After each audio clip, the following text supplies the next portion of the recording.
Rangka mengkampanyekan Hari Stroke Sedunia, Komarudin, seorang lanjut usia asal Bandung, berjalan kaki menuju Monas. Assalamualaikum warahmatullahi wabarakatuh. Pemirsa dan sahabat para penyandang pasca stroke yang saya cintai. Semoga kita selalu berbahagia. Selamat berjumpa kembali di channel Analisa Stroke. Analisa yang berbasis pada pengalaman saya sembuh stroke. Kali ini saya ingin mengangkat tema tentang abaikan masalah-masalah kecil. Apa maksud dari tema ini?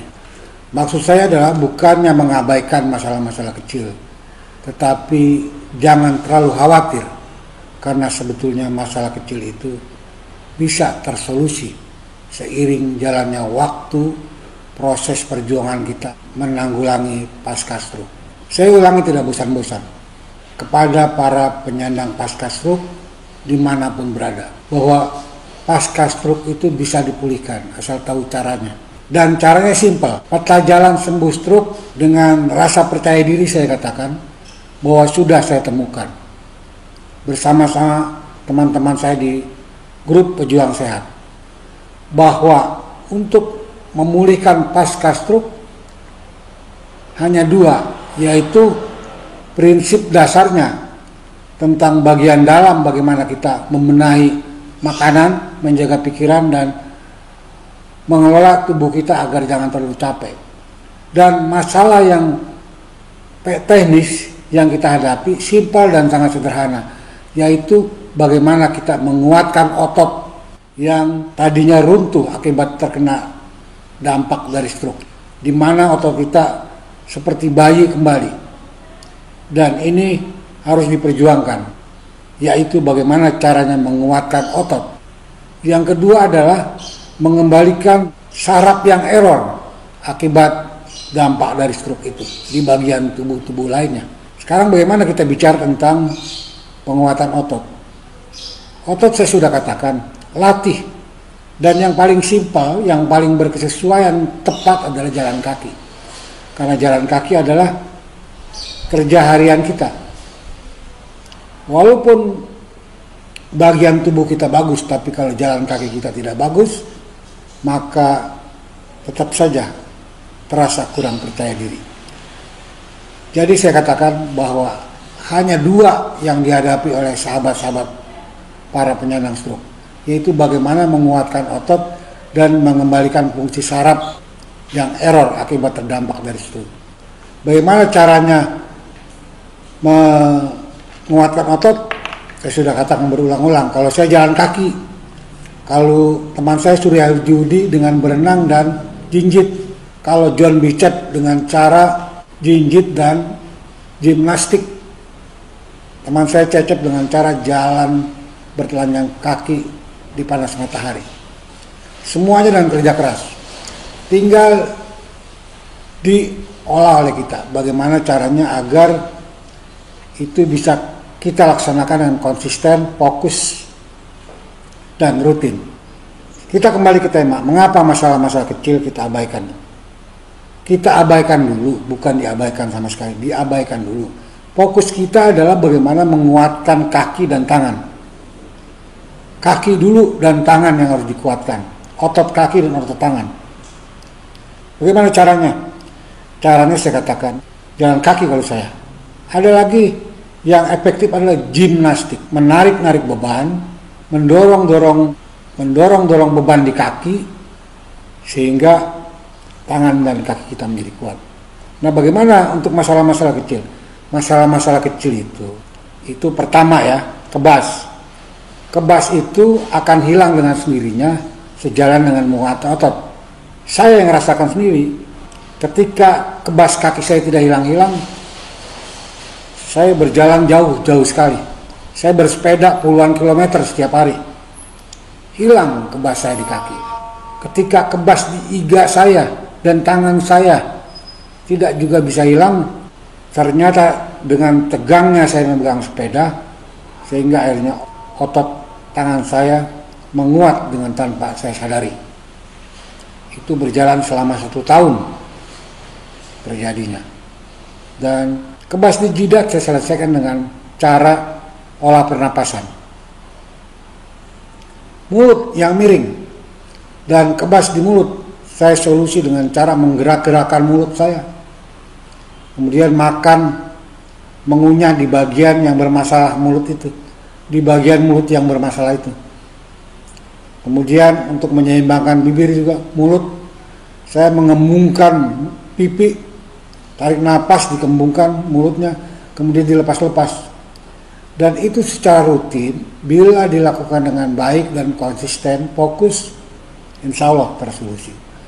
Dan kemudian mengenai tidak bisa bicara, ini gampang sekali.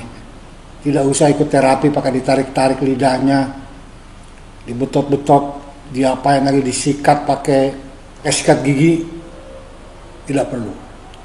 Itu lakukan saja dengan sering bicara banyak-banyak, sering ngobrol banyak-banyak, baca Al-Quran dengan suara dikeraskan, membaca Quran dengan suara dikeraskan, berlatih bicara di pinggir pantai, berlatih bicara di depan kaca, nanti akan mengembalikan fungsi saraf di lidah itu. Nah, saya punya pengalaman, ada seorang teman saya. Teman saya ini gagap, tidak bisa bicara. Tapi alhamdulillah dia mendapat kesempatan menjadi pemimpin perusahaan. Setelah saya ketemu beberapa tahun kemudian, dia sudah bicara lancar sekali. Sudah bisa mengurai analisa dengan baik. Ternyata dia banyak memimpin anak buahnya dan banyak bicara di situ. Dan karena dia pintar, orang tidak ada yang berani mentertawakan dia. Jadi disolusi dengan ketawa. Disolusi dengan banyak bicara. Itu. Apalagi problem-problem kita yang solusi. Cuman kita tidak tahu saja caranya.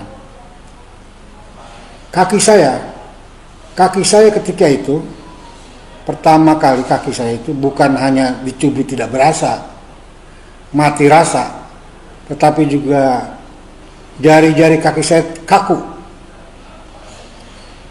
Kemudian jari-jari menempel di lantai bila saya berjalan di ubin. Tangan saya kaku, mencengkeram, tidak bisa dibuka. Bagaimana saya cara mensolusinya? Cara mensolusinya saya dengan berpikir sendiri waktu itu. Karena saya sering mengikuti terapi, katanya telapak kaki itu pusat saraf. Saya jalan dengan bertelanjang kaki, dan kemudian saya injak batu-batu di jalan rusak. Lama sekali memang, menurut saya, dalam hitungan bulan. Tiba-tiba tangan saya mengembang dengan sendirinya. Kaki saya yang tadinya menempel di lantai bila berjalan, normal kembali. Sayang saya tidak minum vitamin saraf, tapi ada baiknya saya tidak minum vitamin saraf. Sayangnya harusnya saya lebih baik lagi atau lebih cepat lagi. Tetapi baiknya adalah karena saya yakin betul bahwa dengan cara saya itu, masalah-masalah kecil itu bisa disolusi tanpa harus minum obat vitamin saraf. Ini pengalaman. Dan teman-teman saya juga seperti itu. John Bicep dia dengan sauna mandiri. Tahu nggak sauna mandiri apa? Sauna mandiri itu dengan cara memakai jas hujan di siang terik matahari bolong. Berdiri situ 1 jam. Kalau John Bicep dia memakai jas hujan itu di terik matahari sambil berjalan di aspal dengan bertelanjang kaki.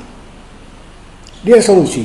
Dia sekarang telah menjadi instruktur binaragawan di Pekanbaru. Banyak YouTube-nya. Jadi sahabat-sahabat para penyandang stroke, jangan khawatir dengan masalah-masalah kecil. Yang penting fokuskan masalah besar. Apa? Jalan kaki. Tangan dikuatkan. Bagaimana caranya? Caranya berlatih berjalan yang banyak, dibantu dengan jinjit, dibantu dengan berenang, dibantu lagi nih yang lebih bagus nih, gimnastik. Menarik, beban dari atas ke bawah, samping, kiri, kanan, kuatkan otot tangan. Mendorong beban, kaki beban akan menguatkan otot. Bersepeda begitu juga. Fokus dulu di situ, jangan terburu nafsu.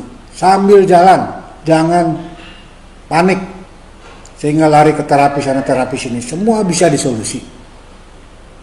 Ada lagi terapi panas yang dilakukan oleh teman satu grup di Bojuang Sehat. Metode Sartam saya namakan. Dia menggunakan metode panas. Jadi tangan yang bengkok, tangan yang lemas, tangan yang bengkok, tangan yang masih kaku bisa disolusi dengan cara metode panas modelnya Sartam. Saya sebutnya metode Sartam. Jadi banyak.